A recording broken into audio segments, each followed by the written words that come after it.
Monroe, Wisconsin here, about 40 miles from home. Anyways, I thought I'd do a video on my breather and my cure for sit sump. Now, I didn't want this thing to sit sump, so I went at it three different directions. The one thing is difficult, but this is easy. This is my check valve here. It's a 3/8 hose barb inline check valve. I think its original intent was fuel oil, but it'll work with anything, air, water, whatever. Because what causes sit sumping is as the engine is breaking in, even when it's brand new, you get a little chunk of ferrous debris that goes through the scavenge pump and scars it. It becomes compromised. And then when it's sitting, the oil runs backwards from the tank through the scavenge pump into the crankcase and causes the issue. So check valve seemed to me the obvious thing, and it does work well. Now, if somebody with a Sportster without cut cases, probably this lower tube right here, it's like your case would come like this and kind of flare up a little bit. And you want the arrow pointing towards the tank, okay? Because normally it's pumping out of the crankcase and then up through this way into the tank. So the arrow's got to go back towards the tank. That's my valve. I got it right next to my oil pump there. And I put in a brand new oil pump because this is a pre-pin oiler. And I didn't realize it till I had all the freaking mods done. The compression ratio increased, the heads were ported and polished, and the manifold was polished and matched. And I had the pipe plan and everything, and I knew this thing was going to be just a rocket. And it's like, oh God, I don't have pin oilers. So I got to run it. I'm running it at the stock rev limit of 5,700 RPM. Because it doesn't have the pin oilers. You can't run it that fast without the pin oilers. I think HD went to the pin oilers during the same revision as they went to the W cam. Well, the W cam is making more power. It's making more heat. You got to get that oil. I don't know what. This is the thing. Don't disable your pin oilers. If you have pin oilers, don't disable them. I wish I had pin oilers. I wish I did. And if I had some, I sure as hell wouldn't disable them. I don't know who's been probably somebody that freaking makes money off fixing bikes to come up with that crap. Leave your pin oilers freaking operational. Anyways, all I could do was increase the big end sling, so I got a high volume oil pump. I increased my big end sling. I'm making a lot of power here, so I'm just leaving it at 5,700. That's my rev limit.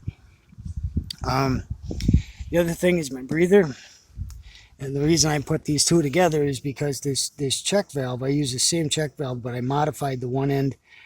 I cut it off and turned it down, separate from the unit. You got to take it apart. Figure out how to take it apart, put it back together, modify it so it fits into one of these. And this is a little K&N filter. Okay, it's on the side and down from this filter. And I used that Drag Specialties, the loop that comes over like that, and then I come down in this air filter, and then I drilled a hole in the top of this air filter, and I got a brass barb in there, and it just fits on there. Like, I can take this thing apart if I wanted to, really easy. And then there's a hose clamp here, but you can see this nut right down here at the bottom of the breather.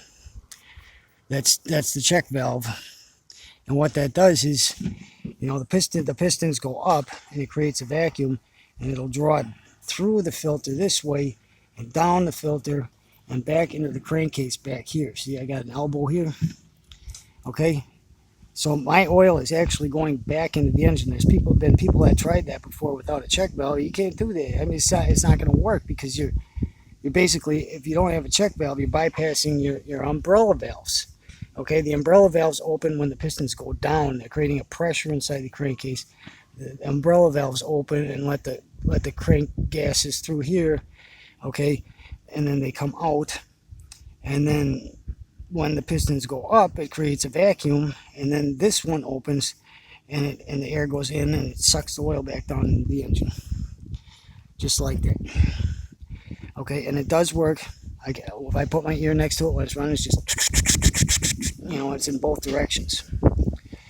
So, and that's a good thing too that I had a 5K7 rev limit, because the highest stress is on your rod or at the top of the exhaust stroke when there's nothing holding it back at the top of the exhaust stroke. Okay, you know, and there's all that inertia, and it's got to turn the piston around. And that's why they develop a vacuum in the crankcase. You're developing a relative vacuum. You're blowing out the excess. And then when the pistons come up, it pulls the envelope valve shut and creates a vacuum, so there isn't so much stress on the rods at the top of the exhaust stroke. Okay, here though, I'm running a lower rev limit, and I do have this somewhat constricted, so it's not a whole lot of air going in there. It's kind of like the little pinholes up by the envelope valve that let it go the other way a little bit, you know. But this is just a little bit more, and it's basically the only reason I did is just to suck the oil back down into the crankcase, so I don't have any problems with freaking, you know, my oil filter getting all. See, you can see it's dry. It's dry. I actually need to oil it. You know, I don't have any problems with freaking my filter like getting all gummed up and crap like that. Anyways, that's the same. It's a 3/8. If you search 3/8 inch hose barb fuel oil check valve, you'll probably get something like this for the guys with the Sportsters. For the guys with the other bikes, you know, you got to look at your lines and to figure what you can find for a check valve. But the check valves are designed to flow as much as their connection allows internally, so it's not restricting it in any way. And that's the cure to sit sump. There is, you know, if this doesn't cure your sit sump, you need to change your oil pump. Okay, now I put in and this was a laborious task because, well, I had the whole top of the engine down for the rebuild, and I put grease on a drill bit and drilled a little tiny bit at a time. It took me a day and a half just to put in this magnetic plug, and I got some of those neodymium magnets that'll like suck the iron out of steel in there, and that's protecting my scavenge pump. So I got a brand new pump in there I don't have to worry about. Okay, so that's my 3-angle thing on sit sump. I got a magnetic drain plug that protects the scavenge pump from ferrous debris. I got a brand new oil pump, and I got an inline check valve in the scavenge line. Arrow towards the tank. Don't put it in the other way. You'll screw up your bike. Arrow towards the tank. Breather, same valve, modified. K&N filter. I don't know what the type is. I'll put that in the description. I'll put this filter and the check valve for sporties. And then, of course, everybody knows about this, I think. All right. Take care, everybody. Bye.